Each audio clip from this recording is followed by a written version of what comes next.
Bismillahirrahmanirrahim.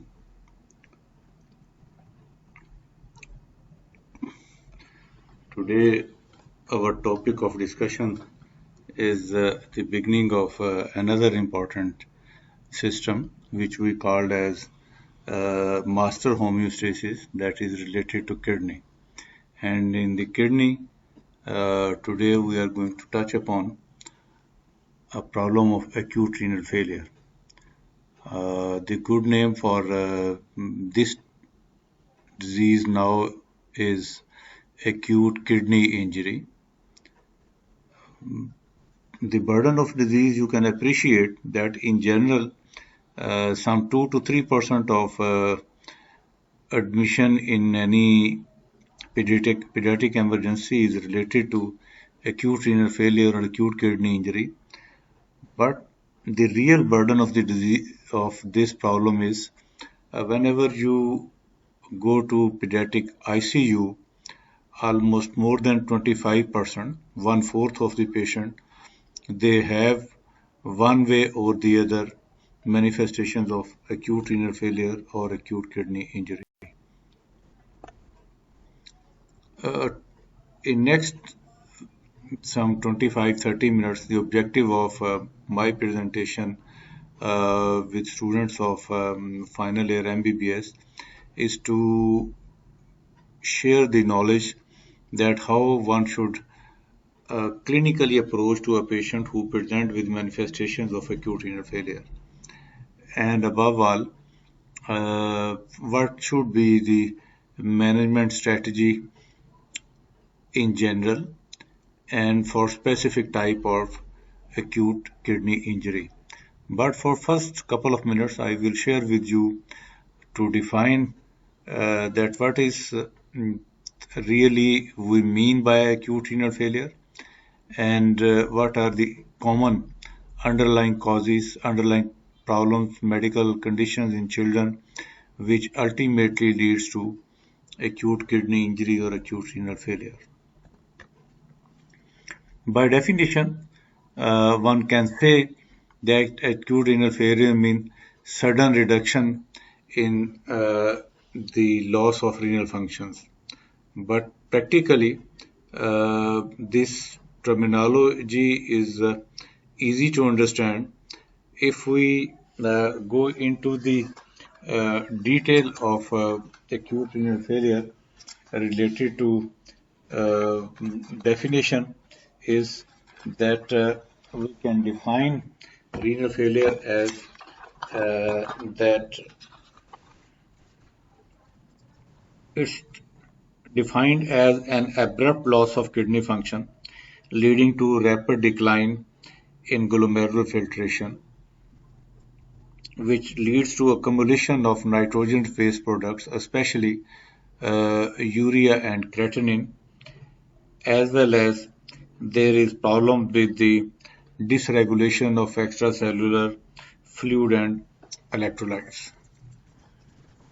One can come across with both type of acute renal failure in which the urine output is significantly reduced, that is when it goes beyond to less than 400 ml per meter square per day, we apply the term oliguria for that illness. But there is disturbance of regulation of nitrogenous waste products, inability to manage the acid overload. But even then, renal function is renal out or urine output is adequate, so they are taken as a non-oliguric. When renal output is urine output is adequate, but the acidosis, azotemia, hyperkalemia, and other electrolyte imbalances leads to obvious manifestations of acute renal failure or acute kidney injury. In newborn age, let me share with you when the urine output is less than 1 ml per kg per hour, we take it as acute renal failure. One can classify renal failure into acute or chronic renal failure depending upon the underlying problem which leads to renal failure. We divide this renal failure into pre-renal failure, Renal failure, when the problem is related to intrinsic defects of the glomeruli, tubules, and as well as blood vessels, they are taken as renal causes of acute renal failure. And sometimes the problem is beyond the kidney, especially in the uh, urinary tract down the renal parenchyma. That is problem with the obstruction in the ureter, in the bladder, or even post vesical obstruction leads to post renal type of renal failure. One can also, as I mentioned earlier on, divide the renal failure depending upon the amount of urine output. So anuric, oliguric, or even polyuric type of renal failure is also encountered in pediatric age group. So sharing few minutes at this slide that helps you to understand acute and chronic renal failure and their outcome. Is acute renal failure we take as when there is sudden loss of renal functions over few hours or few days or weeks, that leads to acute renal failure. While chronic renal failure, it's a slow ongoing process. Uh, you can appreciate that for chronic renal failure, until and unless there is significant loss of nephrons, significant loss of glomerular function, one cannot have the clinical manifestations of chronic renal failure. Something 3/4 or 75% of the nephrons, they lose their function, and patient is not aware of the manifestation because they are of so mild nature. Generally, acute renal failure uh, is a reversible condition, while chronic renal failure, most of the time, we have to go for renal replacement or renal transplantation because one cannot expect uh, recovery of chronic renal failure. If we have a look on the causes of acute renal failure, it can result from all three underlying pathology. Problem may be within the kidney, which is taken as renal type of renal failure or intrinsic acute renal failure, like a patient with acute tubular necrosis, patient with different type of glomerulonephritis, like post-streptococcal, like hemolytic uremic syndrome, like Hinoy-Schönlein and purpura. So these different type of interstitial nephritis or vascular nephropathy, they leads to illness what we taken as intrinsic acute renal failure. While in patients who suffer from problem pathologies before the kidney in the form of nausea, vomiting, severe diarrhea, or even left heart failure in which blood is unable to be pushed into the kidney, unable to be incorporated into the circulation of renal substance. So that leads to pre-renal type of acute renal failure.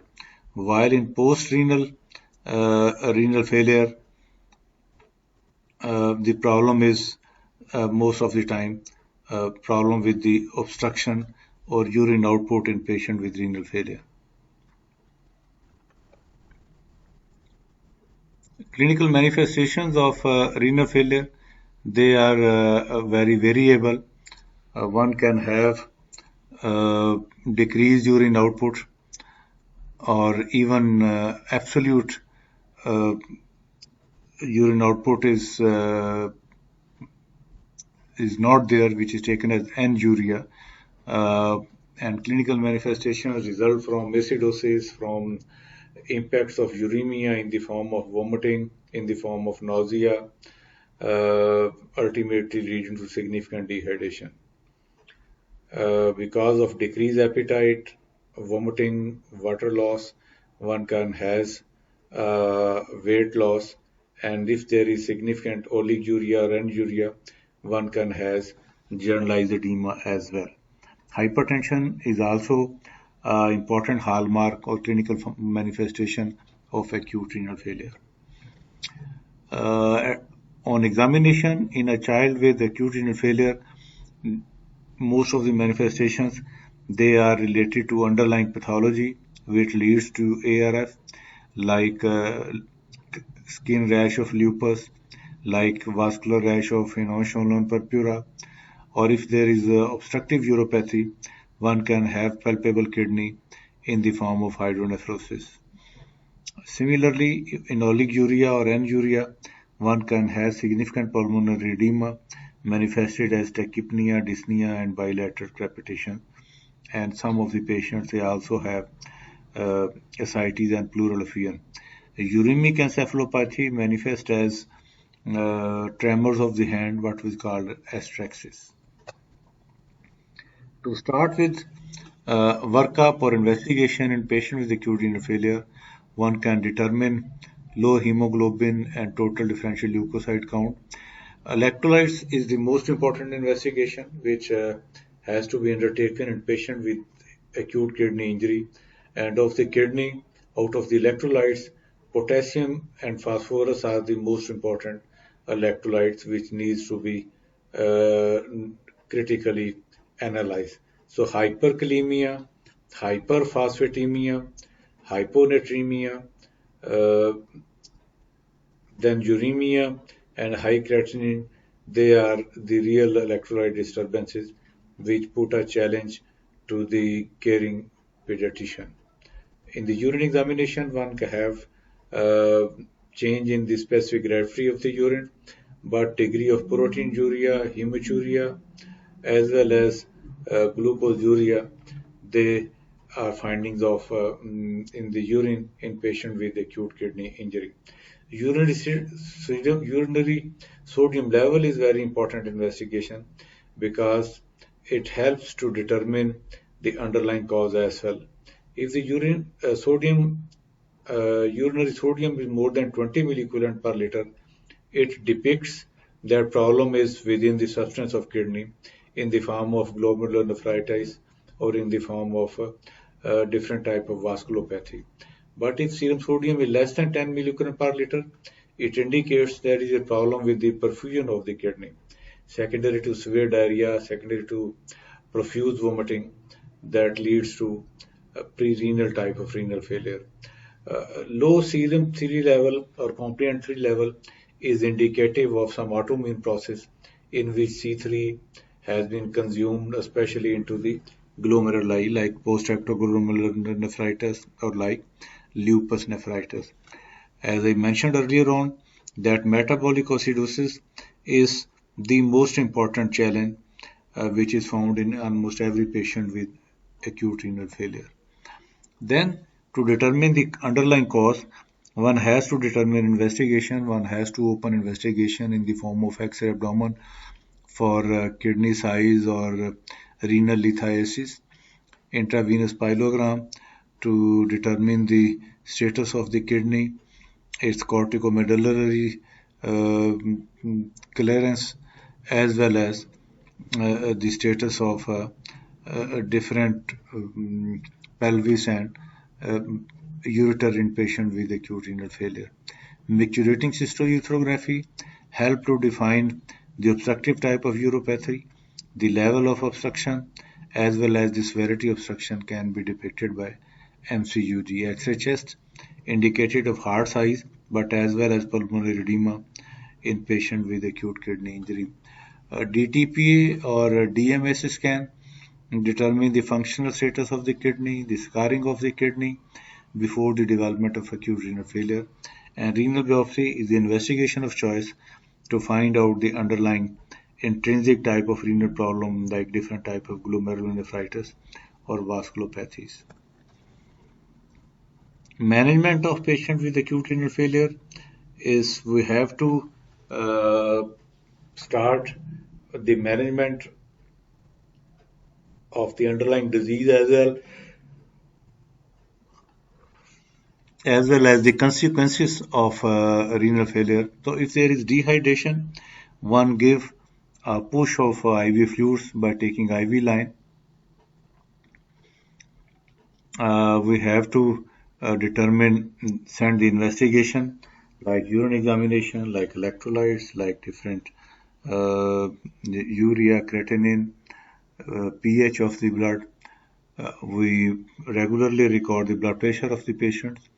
Intake and order record is the fundamental management step in the patient with acute renal failure.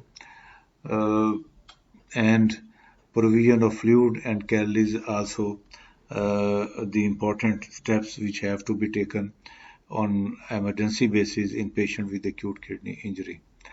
If there is dehydration, one have to give 1 or 2 shots of fluid to adequately perfuse the kidney, and we have to take significant urine output. Sometimes we have to take the help of injectable diuretics in the form of furosemide. If furosemide and push of fluid intake is not able to uh, initiate urine output, then we have to take the help of vasoactive amines like dopamine and dobutamine. If there is renal overload, then have to go for diuretic therapy. But if a few shots of diuretics are not able to establish the urine output or overcome the problem of acidosis, hyperkalemia, hyperphosphatemia, then we have to go for final treatment in the form of dialysis, especially in acute phase peritoneal dialysis. In children, one can undertake peritoneal dialysis like intermittent hemodialysis, and sometimes continuous renal replacement therapy also needed in some patients.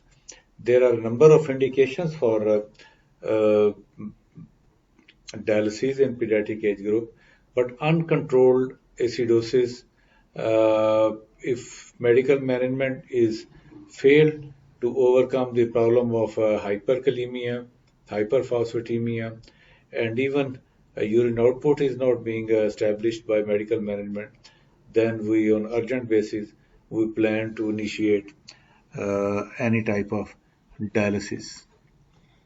Then few complications which needs very meticulous and careful management because these are the ultimately reason for fatal outcome.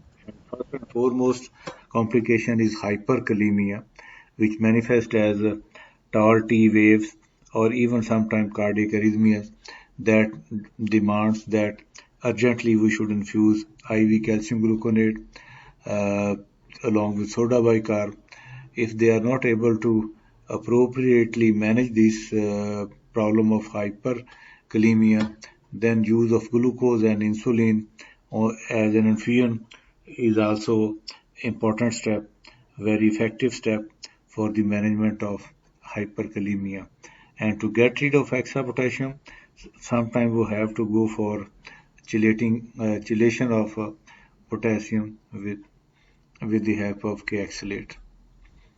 Acidosis is a real challenge for the pediatrician looking after a patient with acute kidney injury. Uh, Use of soda bicarb, hypocalcemia, calcium gluconate are the important management step which should be undertaken urgently and uh, keep on monitoring until and unless we come out of these life-threatening complications of uh, hyperkalemia or acidosis.